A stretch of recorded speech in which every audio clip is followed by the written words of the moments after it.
ពេលដែល7មករា79ចូលមកគេឃើញខ្មែរស្លាប់ចិត្តអស់ហើយនៅសល់យុវជនមួយចំនួនគេថាត្រូវកំទេចកម្លាំងនឹងចោលលឿនកុំឲ្យវាងើបតស៊ូទាន់គេរៀបចំផែនការ5ឆ្នាំនឹងយកមកឲ្យអនុវត្តយុវជនគេកែនទៅកាប់ឈើស្លាប់អស់រាប់សែននាក់ដោយជន់មីនដោយឈឺគ្រុនចាញ់ដោយអត់អាហារមិនមែនគេយល់សពទេលោកពូណាមីងគេឲ្យឈ្មោះថាផែនការក5ចំនួននោះ84 85ខ្មែរនៅក្នុងប្រទេសនាំគ្នានិយាយថាម៉េចទៀតនឹងគួរឲ្យកំសត់ណាគួរឲ្យមកដល់ធម៌អាណិតខ្មែរណាគេនាំគ្នានិយាយថាពេលទៅជិះឡានមកវិញជិះចានសែនរំលឹកគុណវៀតណាមហៅយួនសង់ស្ទប់24ជួនយួនធ្វើជាសាងសីមិនចេញខ្មាំងជៀនសាំងដតីហ៊ុនបងសែនស្មើជនអប្រិយ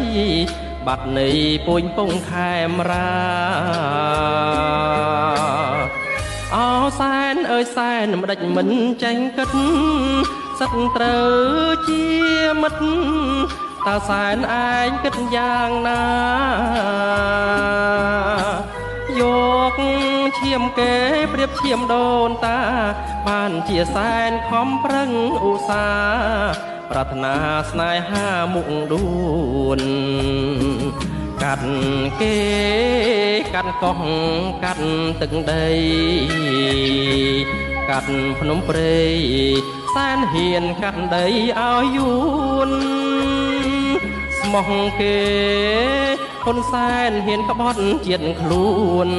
លួងក្បាលឲ្យយួនប្រឹងដើមបីអ្វីឬមួយតែអង្គក្តៅប្រែត្រជាក់ដាំងសែនលែងភ្ញាក់ធ្វើឲ្យជាតិធ្លាក់ជាថ្មីផ្លេចក៏5យួនចាំប្រឡ័យពូជពងខ្មែរស្ទើរសិនផ្សៃ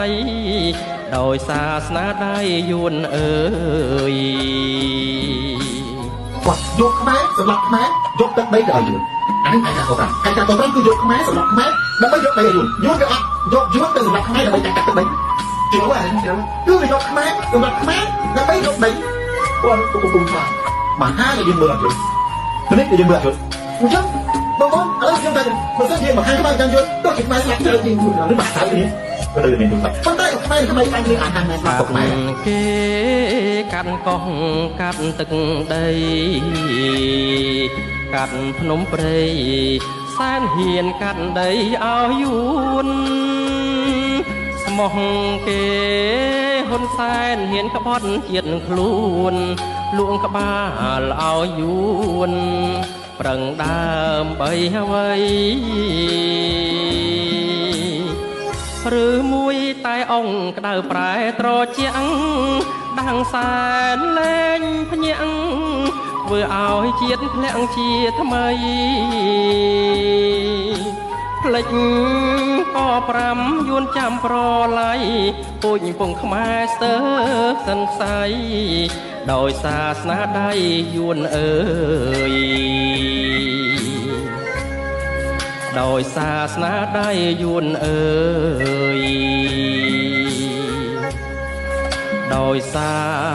សនាដៃយួ